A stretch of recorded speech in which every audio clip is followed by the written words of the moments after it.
नई जगह, नए लोग और सबसे ऊपर महेश की पदोन्नति होने की खुशी। काव्या के कदम जमीन पर नहीं थे। चीफ इंजीनियर की पत्नी होना अपने आप में ही कितने गर्व की बात थी, यह उसे आसपास चाटुकारों की भीड़ देखकर ही एहसास हो गया था। कुछ समय बीतते बीतते सब कुछ व्यवस्थित होता चला। महेश अपने ऑफिस में और आरुषि, शारव अपने स्कूल कॉलेज में व्यस्त होते चले गए, तो काव्या ने भी ऑफिसर्स क्लब की सदस्यता ले ली। आरंभ में तो उसे यहाँ भी सब कुछ अच्छा लगा। सभी अभिजात्य वर्ग की महिलाएं थीं। अच्छा रहन सहन, खान पान, शिष्ट व्यवहार जो काव्या के लिए सामान्य सी बात थी। पर जिस चीज ने उसे सबसे ज्यादा प्रभावित किया वह यह था कि हर महिला की अपनी एक व्यक्तिगत पहचान थी।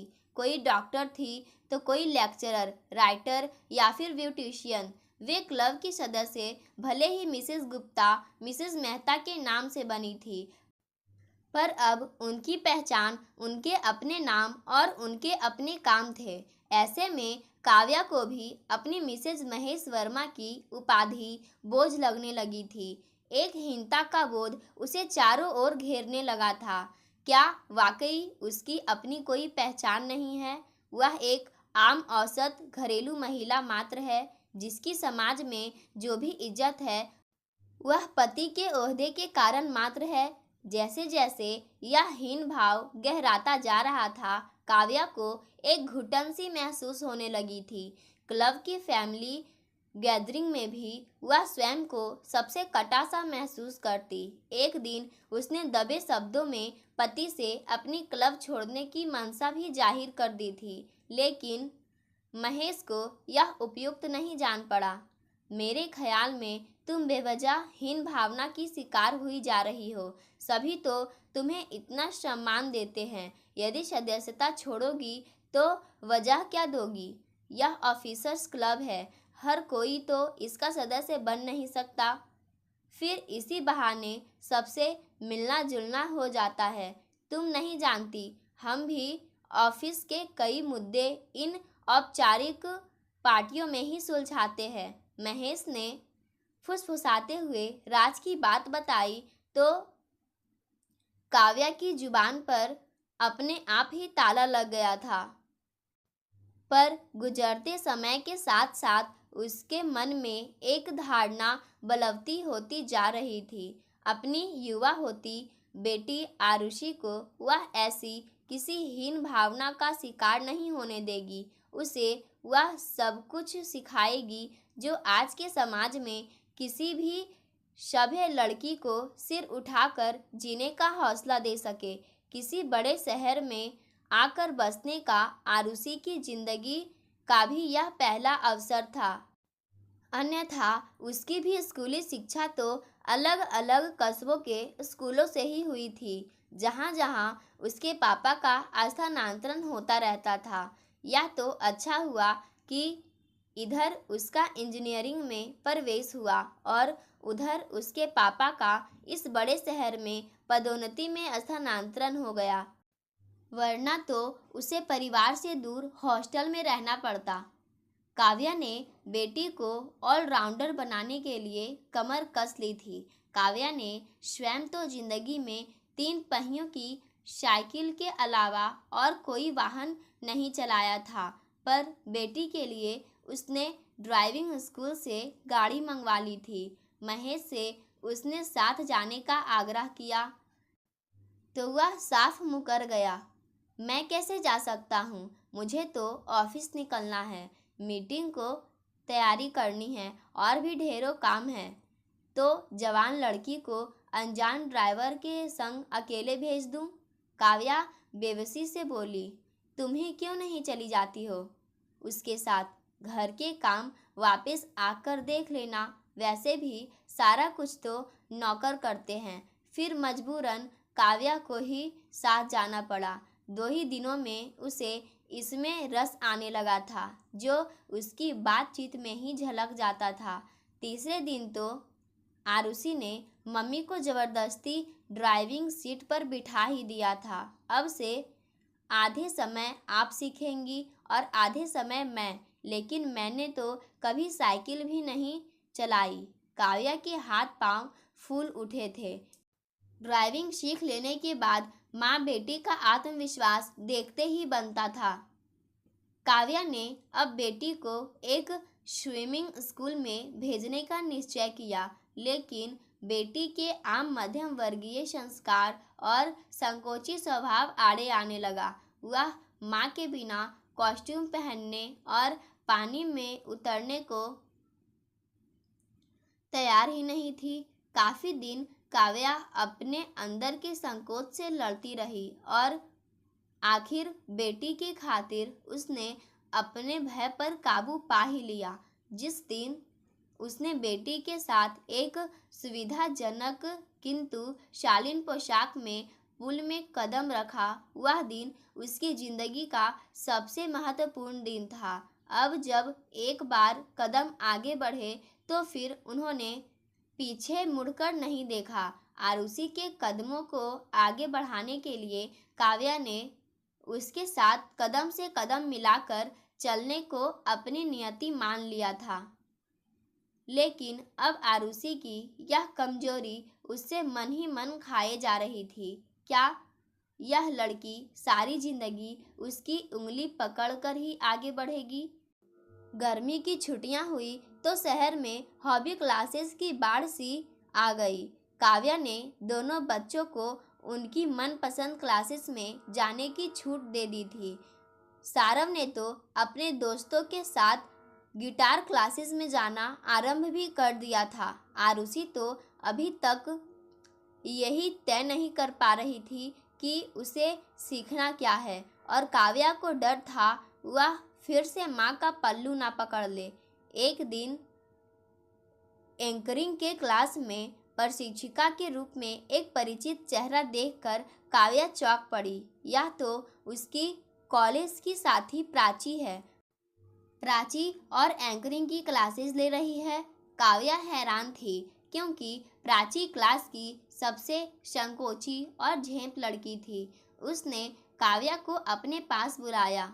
मुझे इस रूप में देखकर हैरान हो रही हो ना? मैं खुद भी उस समय हैरान रह गई थी जब मेरे छोटे भाई ने मुझे अपनी रिकॉर्डिंग सुनाई। दरअसल हुआ यूं कि एक दिन उसे कुछ पढ़ाते हुए मैं धारा प्रवाह लगभग 20 मिनट तक बोलती रही। अपनी स्पीच सुनकर मैं खुद हैरान रह गई थी। क्या मैं इतना स्पष्ट और अच्छा बोल लेती हूँ? यदि मैं अपने अंदर के भय को जीत लूँ तो इतना अच्छा परफॉर्म कर सकती हूँ। मैंने खूब अभ्यास किया और देखो आज परिणाम सामने हैं। तुम्हें कोई दबाव महसूस नहीं होता? काव्या ने हिचकिचाते हुए पूछा। होता है ना, पर थोड़ा बहुत दबाव तो स्वाभाविक है। उसके बगैर इंसान अच्छा परफॉर्म कर ही नहीं सकता। अच्छा, क्या मैं? कहते कहते काव्या रुक गई। उसने चोर नजरों से आसपास देखा। अरे, आरुषि कहाँ चली गई? कुछ देर लड़कियों के एक झुंड में उसे आरुषि खड़ी नजर आई। उसने हाथ हिलाया। मम्मी, मुझे कुछ फ्रेंड्स मिल गई हैं। मैं क्लास खत्म होने पर मिलती हूँ। काव्या ने राहत की सांस ली। शुक्र है आरुषि ने उसे साथ लेने की जिद नहीं की। प्राची उससे क्लास ज्वाइन करने की जिद करने लगी। कुछ दिन आकर देखो, अच्छा ना लगे तो छोड़ देना। काव्या जानती थी आरुषि अकेले क्लास में आने जाने के लिए तैयार ही नहीं होंगी। उसे तो साथ आना जाना ही होगा। तो फिर क्यों ना वह भी इस सुनहरे अवसर का लाभ उठा ही ले। काव्या ने लाभ उठाया और अंग्रेजी कहावत के अनुसार बेटी के साथ साथ उसकी खूबियों की कैप में भी एक पंख और लग गया। आज ऑफिसर्स क्लब में पिकनिक के तौर पर एक फैमिली गेट टुगेदर रखी थी। पिकनिक पर रवाना होने के लिए सभी परिवार एक जगह एकत्रित हो गए थे। गाड़ियां तो पर्याप्त थी, पर ड्राइव करने वाले कम पड़ रहे थे। महेश ने प्रस्ताव रखा कि एक गाड़ी के ड्राइव वे कर लेंगे। पर फिर आपकी गाड़ी? वो कौन ड्राइव करेगा? उनमें से किसी ने पूछा तो महेश ने कहा, काव्या। महिलाएं आश्चर्य से काव्या को देखने लगी। काव्या की गर्दन गर्व से तन गई थी। बड़ी कुशलता से ड्राइव करते हुए वह सभी को पिकनिक स्थल पर ले गई। चाय और हल्के नाश्ते के बाद पूल में नहाने का कार्यक्रम बन गया। बच्चे बड़े सभी पानी में अटखेलियां करते हुए पिकनिक का आनंद लेने लगे। ज़्यादातर तो बच्चे और कुछ पुरुष ही स्विमिंग कर रहे थे। महिलाओं में शर्मा जी की मुंबई वाली बहू दिव्या ही स्विमिंग कर रही थी। कुछ ही पलों में काव्या भी उसका साथ देने उतर गई। वह सभी के आकर्षण का केंद्र बन गई थी। दिव्या अन्य महिलाओं को तो आंटी कहकर संबोधित कर रही थी, पर काव्या को भाभी कहकर पुकार रही थी। उस दिन एंकरिंग श्रीमती भल्ला को करनी थी, पर उनके परिवार में किसी का एक्सीडेंट हो जाने से वे वहां चली गई थी और पिकनिक पर नहीं आ सकी थी। अब बच्चे और उनकी मम्मियाँ हतोत्साहित हो रहे थे। काव्या ने उन्हें यह कहकर धीरज बंधाया कि वह एंकरिंग कर कार्यक्रम को सफल बनाने का प्रयास करेंगी। उसने बच्चों के कार्यक्रम की सूची ली। काव्या की खूबसूरत एंकरिंग ने शमा बांध दिया। सभी ने कार्यक्रम का भरपूर आनंद लिया। अब तक खाना तैयार हो चुका था। खाना खाकर सभी लौट पड़े। सभी बहुत थक चुके थे। लौटते वक्त पूरा परिवार एक ही गाड़ी में था। दोनों बच्चे थके मांदे पीछे की सीट पर लुढ़क गए थे। काव्या आज के हसीन दिन की खूबसूरत स्मृतियों में खोई थी। आज का दिन शायद उसकी जिंदगी का सबसे हसीन दिन था। महेश भी शायद ऐसे ही हसीन ख्यालों में खोए थे। उनके चेहरे की मुस्कुराहट सफ़र के आरंभ से ही बरकरार थी। काव्या, तुम तो हीन भावना से ग्रस्त क्लब की सदस्यता छोड़ना चाहती थी, पर मुझे तो माजरा कुछ और ही नजर आ रहा है। मुझे तो तुम सभी के आकर्षण का केंद्र बनती नजर आ रही थी। हाँ, आरुषि को जैक इन हॉल बनाते बनाते मैं खुद भी बहुत कुछ सीखती चली गई थी। तब कहाँ सोचा था वह सब मुझे एक दिन सबकी नज़रों में इतना ऊंचा उठा देगा। लेकिन महेश, आरुषि को लेकर एक चिंता मुझे बराबर बनी रहती है। वह मुझ पर बहुत ज़्यादा निर्भर रहने लगी है, जबकि मैं उसमें आत्मविश्वास और आत्मनिर्भरता कूट कूट कर भर देना चाहती हूँ। मुझ में आत्मविश्वास है मम्मी। पीछे से आरुषि का स्वर उभरा तो दोनों चौंके। अरे, तुम सोई नहीं थी? सॉरी मम्मी पापा, आज भी मैं चुपके चुपके आपकी बातें सुन रही थी और उस दिन भी मैंने आपकी बातें सुन ली थी, जब मम्मी हीन भावना की शिकार होकर आपसे अपनी प्रॉब्लम शेयर कर रही थी। फिर जब मम्मी मेरे लिए इतना कुछ करने को तत्पर हो गई तो मुझे लगा कि उन्हें साथ लेकर ही आगे बढ़ना चाहिए। इसलिए मैं हर जगह उन्हें साथ लेकर जाने की जिद करती थी।